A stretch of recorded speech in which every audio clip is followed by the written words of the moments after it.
read it. You'll read it for yourself. All right? So read it again. Hear ye the words which the Lord spaketh unto you. Now, when we get ready to read, bro, I want you to listen to this and you tell me what David doesn't sound like it's talking about. Read.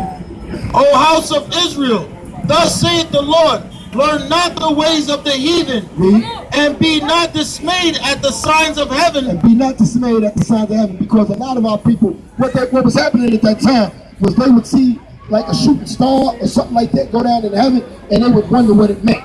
So the Most High said, don't be dismayed with the signs of heaven. They thought that it meant something. The Most High said, don't worry about that. Read.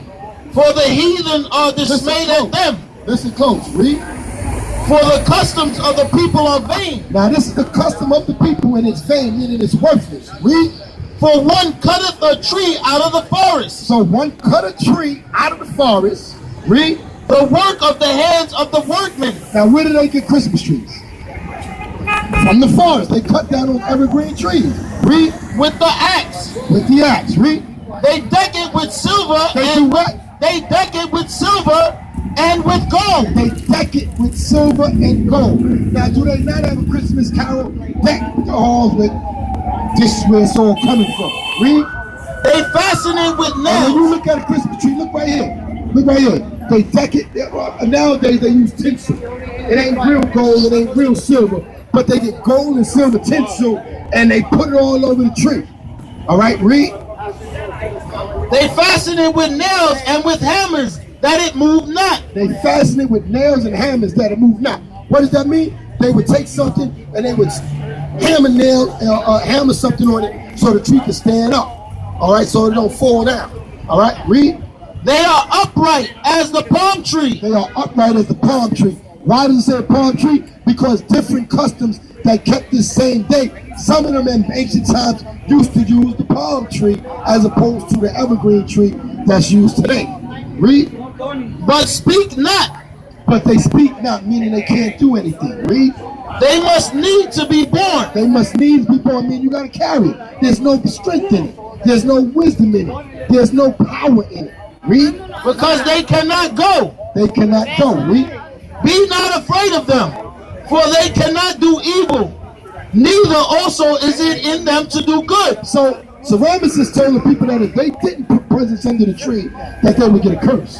So the Most High tells us that they can't do evil, nor can they do good. They can't curse you, nor can they bless you. They have no power in them. Now, based on what we just read, does that not sound like the custom that we call Christmas today? So the Most High calls that a custom of the heathen. All right? Now, I'm going to tell you something. All of us up here, we got kids. Now, the hard part is this. We don't keep Christmas in our home, but when we send our kids to school, they bombarded with that. They're having Christmas parties, and they're giving gifts in Christmas and all that. So we got to be extra heavy and extra careful to feed our kids righteousness and tell our children the truth about the Bible. Okay? So when they go to school, they can sit out of that nonsense with pride. They don't get sucked in to all of that nonsense going on when people giving gifts and singing Christmas carol and going to the Christmas assembly and the Christmas parade and all that nonsense. None of that stuff represents our nation. Okay?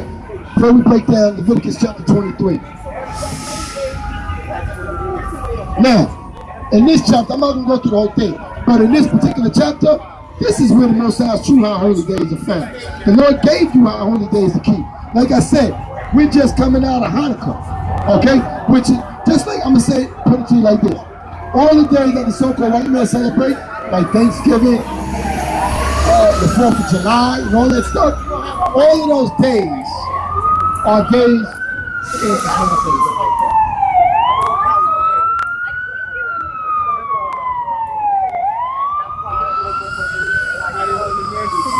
yeah, they love to do that, so they don't know. Yeah. Now, what I was going to say, all the days that they keep here in America that so-called white men calls as holidays, all of them have a significance to it. And all of those significances generally lead back to the destruction of our people. Thanksgiving, for instance, what did they do? They tell you that it was a time when the Pilgrims and the Indians came together and they shared a feast and this, that, and the third. That day represents the total slaughter of our forefathers. Now, everywhere they went, they kept a custom called every village that they pillaged. They kept the Thanksgiving when they slaughtered our people. Okay? George Washington was the one that came up with the idea that they're going to keep it one time a year.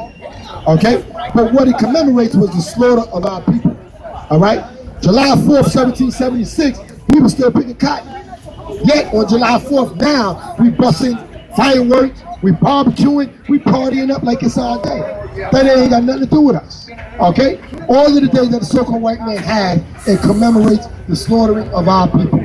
So on the converse side of that, all of the days that the Heavenly Father gave us, they commemorate us destroying our enemies. Right. They commemorate us being liberated in righteousness. Okay? So these are the days we got to come back to. All right? Leviticus chapter 23. This is the book of Leviticus, chapter 23, verse 1. And the Lord spake unto Moses, saying, Speak unto the children of Israel. Here we go again. Not speak unto the world, not speak unto all nations, speak unto the children of Israel. So every message that you read in the Bible was to and for the children of Israel. Read.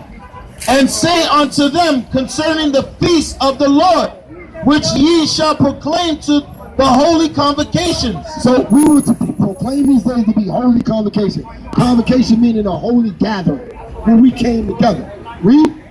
Even these are my feasts. Even these are the Heavenly Father's feasts, meaning the feast that He ordained. Read. 6 days shall work be done. So we read about the first high holy day that the Heavenly Father set up. He said 6 days. He said 6 days shall work be done. Read.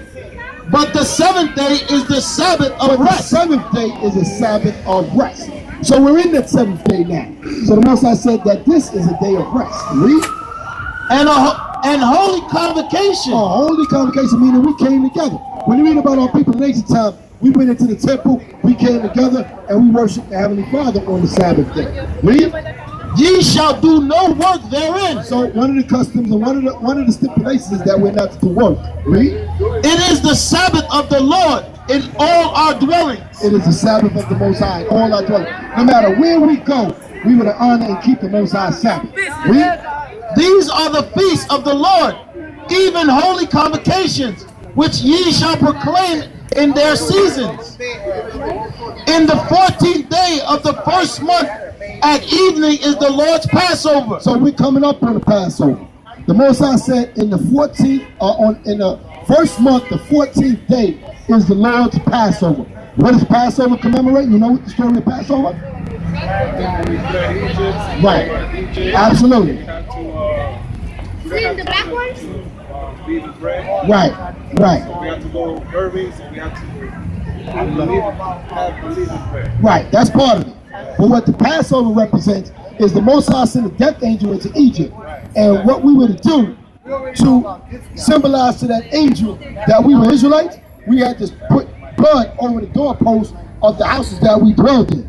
And what happened is that anywhere that the death angel saw that blood, he passed over that house. All right? Because the Most High said he was going to do what? He was going to kill the firstborn of everything in Egypt, man and beast.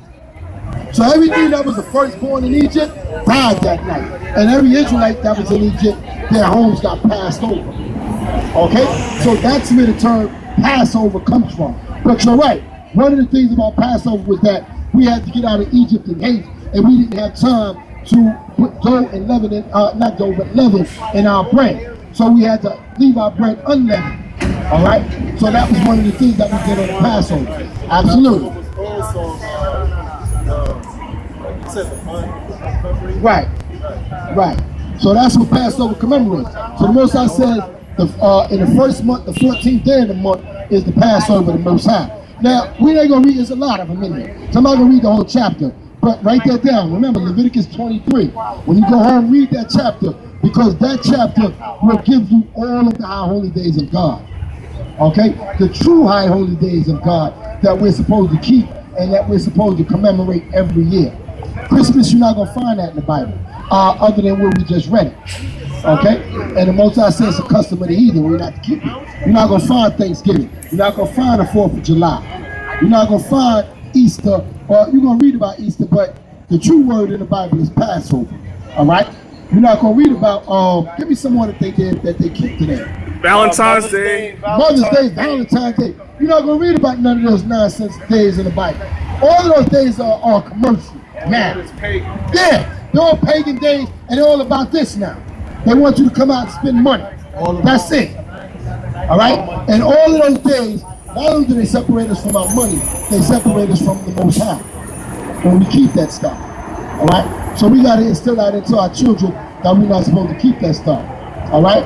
Now, when you read about Purim in the Bible, at that time, you read about how there were gifts given and things like that. So if you want to give your child a gift, you give it to them on Hanukkah, you can give it to them on Purim, and what does that do? That instills in your child a sense of pride where they want to keep those days, where they're not sweating Christmas because they know they're going to get something on their true day, okay?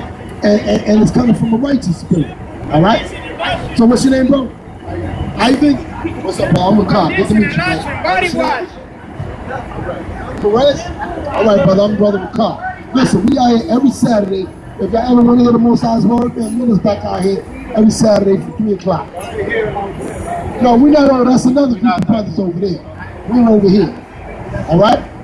All right, so with that, we say shalom. And praise to the Most High while you have a shot.